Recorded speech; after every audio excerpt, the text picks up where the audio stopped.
Hello and welcome back to Mads World. I'm your host Mads and I hope you've been enjoying the show so far. If you like the show, please remember to subscribe, rate and review the podcast and follow me on Instagram. It's at madsworld.mp3.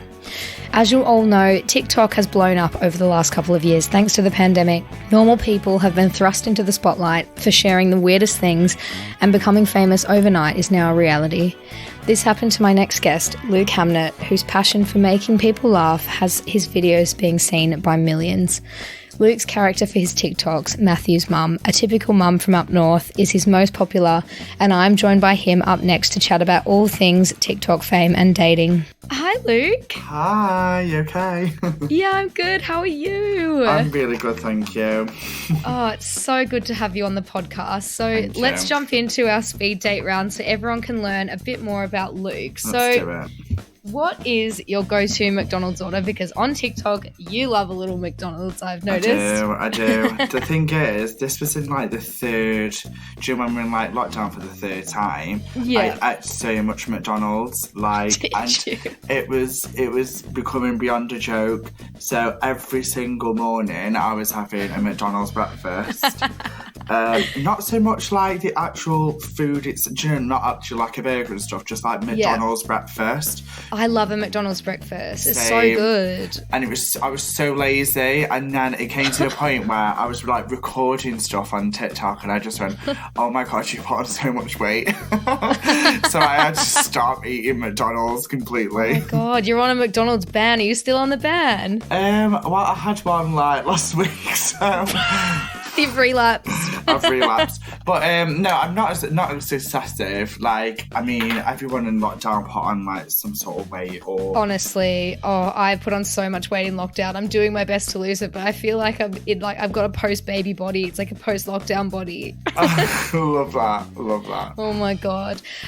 What is the most embarrassing thing that has happened to you recently? Oh my god, recently? It can be anything. It doesn't have to be recent if you have a better story. I tell you what is embarrassing. I was about 17 and I went on a date with this guy. And we were chatting and stuff for like ages, like talking about like going to meet up and stuff like that. And I was like really into it. And obviously when he was 17, I was like, that was like 11 years ago.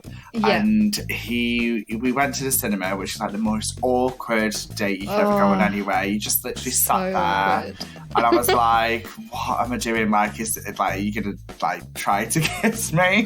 Like the cinemas is on or not? So we left the cinemas and we went for a walk.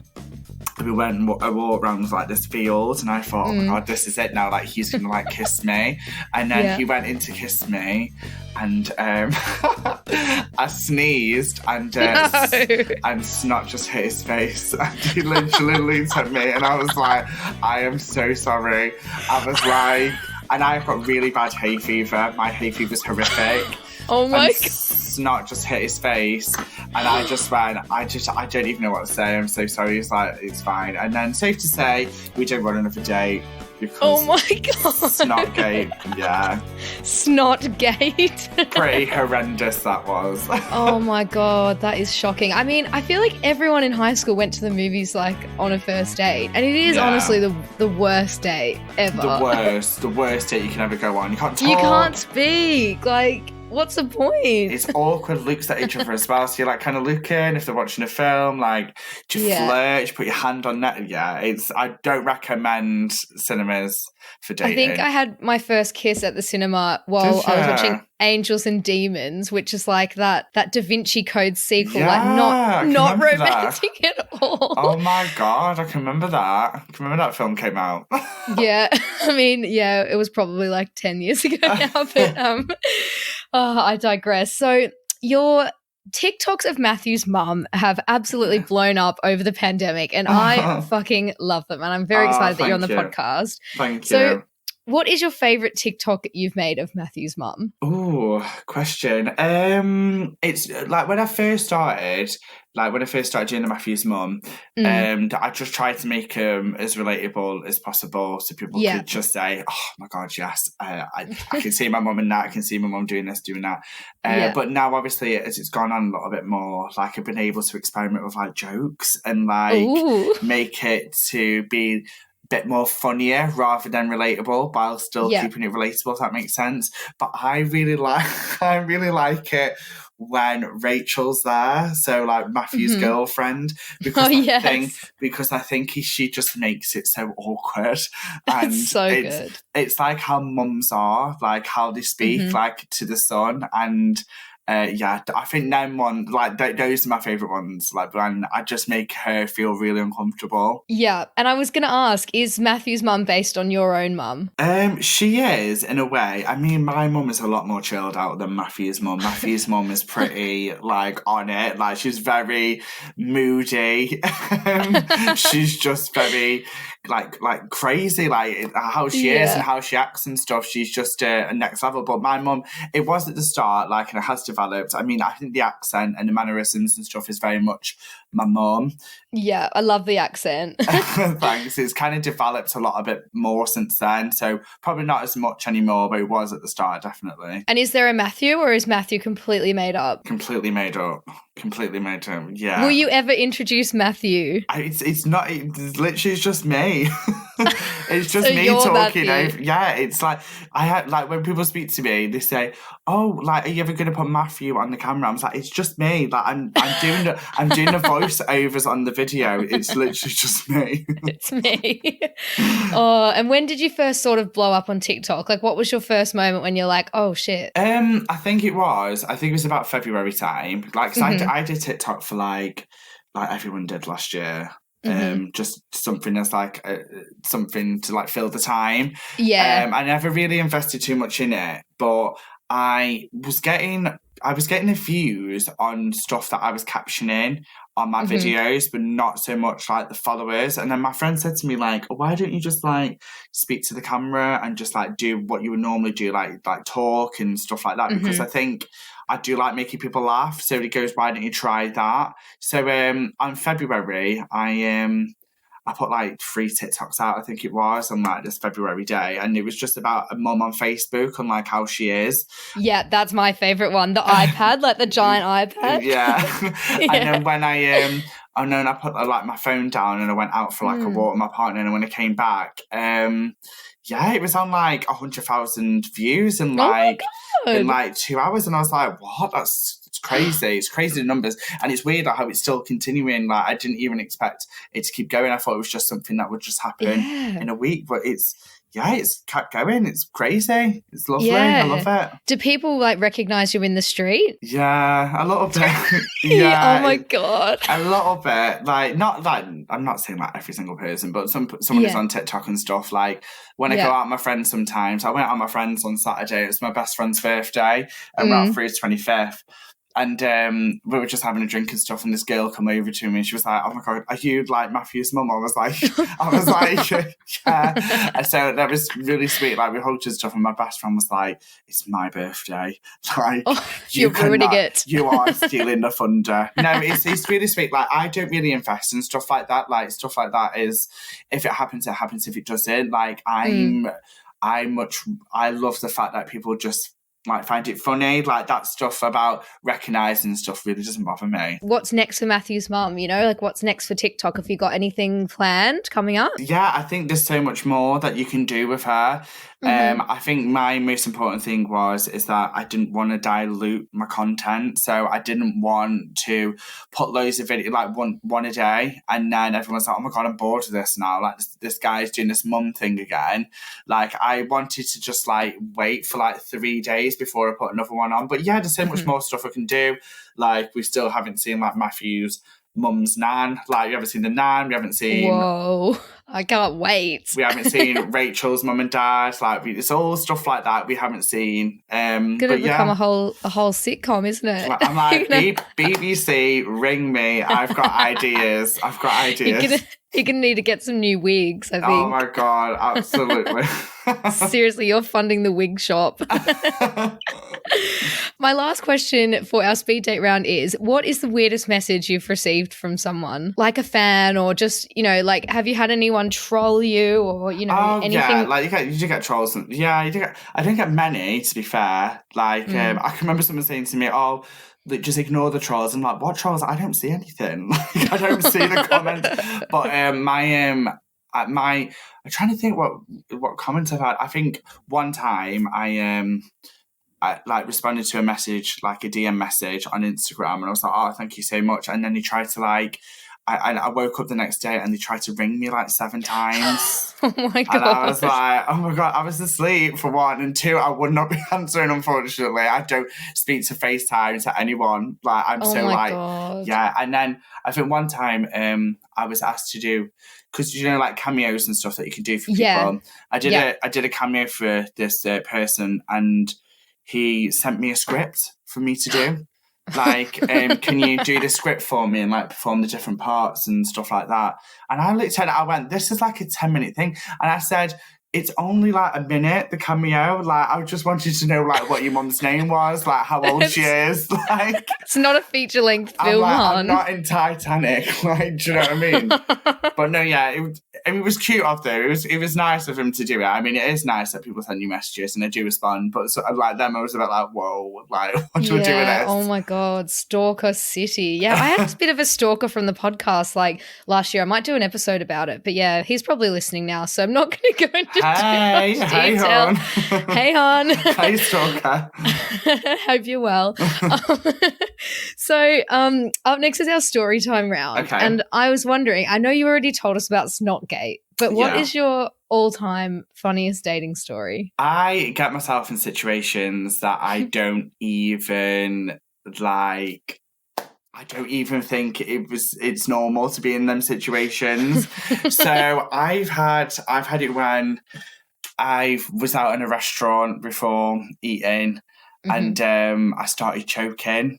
And not like to death, but like was choking, and I was like going like purple, and I was like banging like my chest like this. I was like, and then suddenly like it came out, and I was like, I'm so sorry about that. But like it's stuff like that for me that's just like really embarrassing, like something that you would never see like happen to a date. Like I've got like the worst luck in the world. Like you wouldn't even believe. So like if I go out, just something would happen that is just against me. I think it's God. I think God hates the gays and he's coming for me. Oh my God. That's what it is.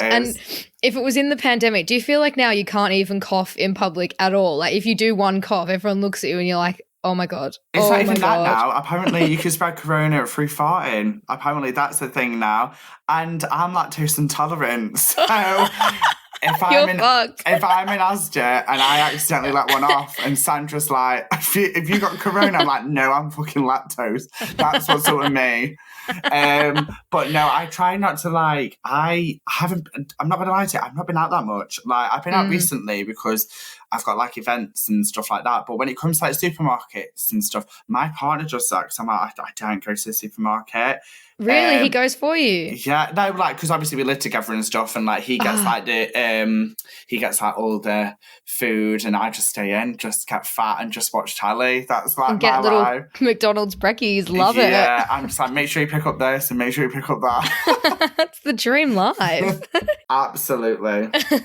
That is your funniest dating story. What's the best date you've ever been on? And you doesn't have to be with your current partner, but hopefully he's not listening and he doesn't get offended. And do you know what? It probably is the guy that I'm with, Jack. And the reason for this is going to sound so soppy, and I don't even mean it to be like this. So before I met like my partner, I was a bit of a girl. Like I used to be a serial dater, and I literally used to date like guys left, right, and centre, whatnot. And I I finished a date with this guy. It was like, I think he came over for food and it sounds funny. We watched Netflix, but we actually did watch Netflix. It wasn't just like Netflix and chill. And like the menu on repeat in the background. Yeah. And then he left. And then my boyfriend texted me, and like my, not boyfriend now, but back then he was like, oh, are you still up for doing something? I was like, oh, I've literally just finished like watching this film with this guy, like messaged him. And I was like, oh, go on then, like, we'll meet, we can go for a drink or something. And then I walked down to my apartment and he was by the gates and I literally just walked up to him and he was facing the other way because he couldn't see me. And I texted him saying, I'm behind you. And he turned around, and honestly, I know this sounds so soppy, but I instantly knew that he's going to be my boyfriend. Did you? It's literally something hit me, and I just went, I'm gonna marry this person. Oh my God! So it's like love at first sight. Honestly, I didn't believe in that shit. Like, I really don't. But he looked at me and I just went, oh my gosh, this is weird. Like, do you know when somebody just looks at you, it's like a really strange thing. And then we went for food at Miller and Carter. We just started talking, chatting. It was like we knew each other for ages. Like, our mum and dad are very similar. Like, they're both really into like the same music, and it was just like it just flowed, and we're both sarcastic, and that was it. And then he left because he lived in Middlesbrough at the time and I was in Manchester. And I just said to my friend, I was like, oh my God, I'm going to get in a relationship with him. And I'm quite good at, like, that sounds really bad, but like playing the game. I am very much like, if he texts me, like, I'd wait like 2 hours to reply. Do you know what I mean? Like, this is how I was like before I met him. But like he texted me and I just was like, I'm going to text him back. That's how it was. Yes. I just texted him that back. Is so nice. I'm so happy for you. Was this during the pandemic or was it before the pandemic? This was like 5 years ago. Yeah. Oh my God, you've been with him for 5 years. 5 long years. So, oh my God. And it was weird because our relationship was a long distance relationship. So really? Yeah, I lived in city centre Manchester and he lived in Middlesbrough. And the only reason why we met is because he was catching a flight from Manchester. And oh my God. he was on Tinder and we swiped and that was it. That was literally it. It's a love story. It's fate. It's fate. Oh, I love hearing about successful long distance relationships because you hear so much about, flack about them because they are difficult. Where are you guys living now? Are you in Manchester together? Yeah, we're still in Manchester. And you are right about people with long distance because when I was living with my best friend at the time and he was like, it's good, but you both have got to be so committed. Like, it's a case of, like, I was living in Manchester and then I had to see him every other weekend. I couldn't see him every weekend because it would be too much. And obviously we were just dating at this point. So it was a case of 3 weeks I'd see him. And it was so bad because when we used to leave each other at the train station, we used to have the whole of like, oh, I'm not going to see you now for 3 weeks. And that was what long distance was. And it was the hardest thing you can ever do. And we didn't move in till 2 years later. We still did long distance. We did long distance until I think it was about 2.5 years later. And then we both moved to Manchester. Yeah. And I think if you both have the same end goal, like moving in together, and you both know it and you're confident in it, it can work. I think if your goals are misaligned, it just is impossible almost. But I'm so happy it's worked out for you. Thank you. I think the worst part is obviously with like long distancing is if you row, like you can't make up. Yeah, you're so far away, and if you ring them and you say, "Can we just forget it?" and you're like, "Yeah," you don't know if they are still thinking about it because you're not with them. And you can't see their face and stuff either. It's sort of like, you want to be able to clear the air and just like have a hug and like do normal stuff. But I know what you mean. It's the hardest thing, but I find it was the most rewarding because you made time for your friends, you made time for each other, and that time that you have together when it's long distance, it was so nice because you did loads of stuff together. Yeah, and you really look forward to that time as well, which is so good. Yeah, the only thing is it's a bit expensive on petrol and it's fucking expensive for hotels if you want to do something like in the middle. That's the only Oh, thing. yeah, I can imagine. Yeah, I was in a long-distance relationship at the start of the year, and the train tickets up and down from Leeds, my God, it We used to meet stacks in up so Leeds. quick. We used to meet in Leeds. How weird. Did Yeah, you? we used to meet in Leeds. Yeah, it was. Oh. Do you know the centre with the shopping centre? Yeah. Right at the top was that cocktail bar. Yeah. We used to go there for drinks. Oh, it was bless so you. nice. I loved it. That's so cute. I'm booking to go Leeds tomorrow. I've decided. Throwback. So thinking back to your serial dating days, was this in uni? This was a bit after uni, this was, yeah. What's the worst date you've ever been on? And what's your idea of the worst date? I mean, apart from the cinema, obviously. The worst date I went on was this guy that I was seeing in Manchester. We met in a bar and we started chatting, and I realised he was from the same area that I'm from. I'm from Stoke, but I live in Manchester. So we went on a few like walk dates. So like you go for walks and stuff like around Manchester. And then on like the third date, I said to him, he goes, "Oh, do you fancy coming to mine, have some food and stuff like that?" So he came at mine and we were having food. And we started, we like put a film on, and then he tried it on with me, and I just went, I'm not really like feeling like anything happening. I just really want to watch the film. And then like he got up and like dead angry, and he was like he stormed out and then stormed back in the room, and he went to me. He was like, "I came over here, I got you food, I got you, because we had like a pizza night, so we had like a Pizza Express, like the dough balls, the pizza, he like brought all this, and then he goes, "I brought all this for you, and you don't even want to kiss me, or you don't even want to do anything with me." And I was like, Are you joking? I was like, "Are you taking the piss?" So I literally said, "Don't storm back in here." I was like, "Take your shit and fucking leave." I said, "Good on you." I said, you do not expect anything from a date. And if it happens naturally, it happens naturally. And if someone says no, not saying that he was I'm not saying that. I'm saying because I said to you I didn't want anything, what gives you the right to go in a mood? Like, we're not in a relationship or anything. He's so entitled doing that. Yeah, that's disgusting. It was just so like weird. And then like he went to I took him to the door, and he was like, "Oh, I guess I'm going then." I was like, "You stormed out, so you made the choice, so you are going." So my God. I opened the door, and he was just like, "Are you not even going to kiss me?" I went, "Are you fucking serious?" I was like, "What are you on about?" So literally I closed the door, and then a week later I was out in a bar, and I was with my best mate, and he was there, and he walked up to me, tapped me on my shoulder. I turned around, and he grabbed this guy and started getting off with him in front of me, and I went, and I literally, psycho, and I just went, "Oh, good fucking luck, hon, with that, because that is just next level."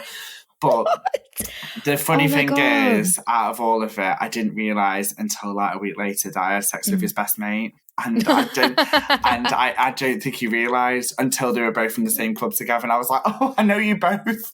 Oh my God. So yeah, that wasn't. That is wild. So crazy. So crazy. Like, oh, that is psycho behaviour from him. I'm sorry that happened, because it's just so typical, isn't it? Just the thing is, it's typical men thinking with their dicks, thinking that they can come in and just do what they want and expect you to just like, what's it called, just bend over backwards, hard, silent the pun, and do anything you want just because they brought food over and they made effort. No, it's not about that. God. Absolutely not. Oh, I'm so glad you stood up for yourself, because I feel like a lot of people in that situation would get so uncomfortable, and that's when like they get pressured into things, or they feel like they do things they don't want to do. But yeah, I mean, he sounds like a total knob. So that was one of the worst ones I've been on, to be fair. Like, I just thought to myself, like, how would you even think that it's okay to like expect anything? And then like it could have, like, the thing is with me, like, that could have actually happened. Like, we could have led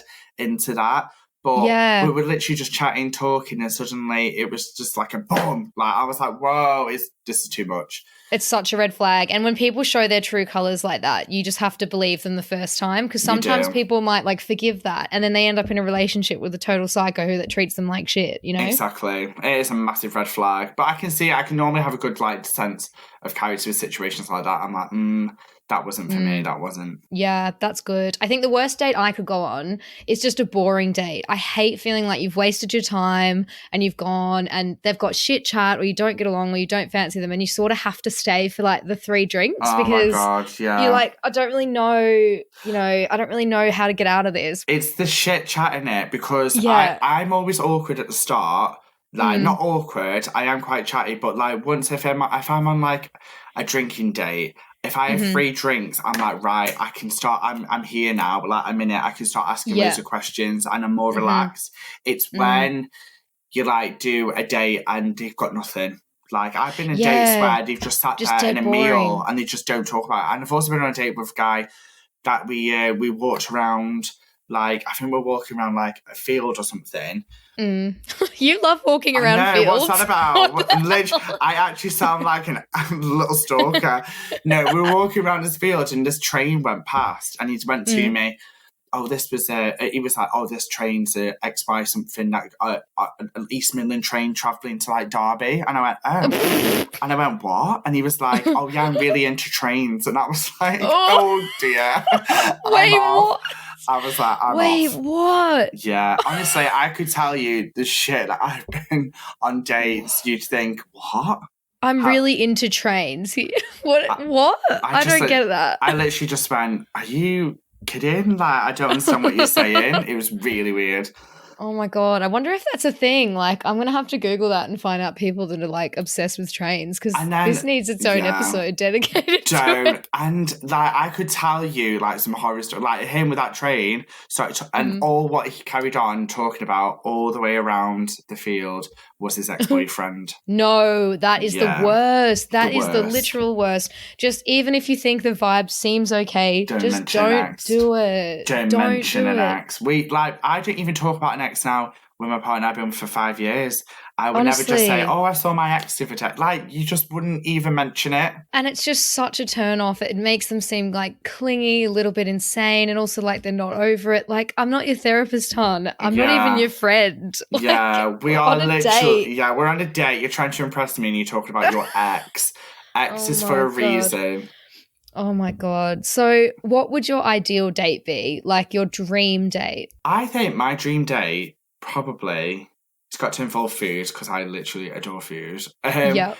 Not dough balls, not Pizza Express though. You're triggered by that. Absolutely triggered by that. I think for me, my best thing I could do is something a bit like athletic, I think. I know it sounds a bit weird, but like say climbing or Jump Nation or like, do you know? What's Jump Nation? It's basically like a big studio with like loads of trampolines and stuff. I just think something like really interactive. I also like the zoo. I think the zoo's a good one. The zoo's good because you can figure out if they like weird animals, then they're probably weird. You know, like if they like spiders or snakes, then you're like, you're probably a serial killer. Yeah. No? It's literally like, it's a no from me if you like a snake. But no, I think anything like really interactive, like anything that's like, I don't know, like all like really cute dates I like as well. I know it sounds really like weird, but like a picnic, I think that's like a really nice date. Like in a field again. In a field, honestly, you need to just move out and live in a field, I think. I think I need to move away from the fields. Yeah. Would your partner like to go and live in a field in a tent with you? Oh my God, don't. Like, can you imagine? Oh my God. Yeah, I think my ideal date is, or the best date I've ever had was definitely, and I know this is weird, but you reminded me of it when you said picnic, but Valentine's Day this year, we were in the pandemic, I was dating my housemate, we put a little picnic rug down, candles all around, made a little steak, like it was just like the most romantic thing ever. I mean, we've broken up now, so gutted, but you know, it was just so nice. Like it was nice back then. It's nice then. It's horrible now, but yeah, I think like what you said, like the cute ones are just so nice. Like, and you just sort of, when the lighting's right and you just both look really fit and it's just like... It's when it takes you by surprise, isn't it? Those are the dates where you think, oh my God, I didn't expect this. And it's all and it's all nice chat. Like it's all... The thing is now for me, like you don't really get that sort of like cute kind of date vibe anymore. Yeah. It's more the case of, what are you having for tea? Because I'm not making two things. Kind of, do you know what I mean? I'm not making two things. That's like my kind of dating thing. Or like ringing him saying, listen, you dick, you forgot the bread. Are you expecting me to, do you know what I mean? And I think that element of dating is so nice when you first get to know someone and know what you love and what you like. Yeah, it's great. Yeah, I think going back to what you said about active dates, so I want your opinion on this. So the other day, this guy on Hinge asked me if I wanted to go wakeboarding on a first date, and I've never wakeboarded. I've got terrible core strength. I'm like, what's that? Is that when you like paddle on a board? Yeah, but you're on a string and like a boat pulls you or like something pulls you along. But you need to be really fit to do it. And I don't think I could do it. I'll just embarrass myself. You do actually have to be fit to. I did one in Turkey. Was it hard? Hard is an understatement. I went on it. It literally wiped me out. And I was like, it was like you only need, it was like, you pay like, I think it was like €20 or something for like 3 goes. And I went, what? I was like, that is so, like, I thought you'd just keep going for like an hour. And he goes, no, you don't need it. I went on the first time, came off, and he was like, oh, how are you feeling? I was like, yeah, I'm fine. Second time, oh my God, it wiped me out. I was like, literally, drive me to the shore. I can't do another one because it wipes. Yeah, you have to have some strength to do it. And I feel like, I don't know, the guy seeing you in your bikini on your first date, I'm like, I'm not ready to show you that. I think it's a huge deal. Yeah, like that is next level sort of secure with your body into it. And if I actually want to date, honestly, it's all right if it's in a jacuzzi because you can you can be in there before they come. But like, you can hide. Yeah, but if you're on a board, like nothing is hiding in that sea, is it? Let's be honest. Oh, I think I'm gonna have to say that's third date territory because I can't do this with someone I don't know and who doesn't respect me enough to look past that shit. He's definitely got a decent body though, by the sounds of it. He is happy with it, so I would definitely keep hold of this one because he sounds like he's got the goods. He's a sporty boy and he does listen to the podcast. I might have to tell him not to listen to this episode. Oh yeah, don't listen to this one. We're just talking about you. He'll definitely go and listen. Oh my God. Right. Well, thank you so much for joining the podcast, Luke. I've been a little bit starstruck on this pod. I've been loving you have not. Honestly, before the podcast, I went and watched every single one of your TikToks back from years ago. I love that. Some of them was so funny. So I will put Luke's TikTok link in the episode description and his Instagram. So if any of you want to go and check out Luke's videos, you are welcome to do so. And thank you so much for joining the pod. Thank you so much. I hope you enjoyed my chat with Luke. Please let me know on my Instagram. It's at madsworld.mp3 or my website, madsworld.co, if you have any stories or thoughts of your own to share. Love and elbow taps. Peace.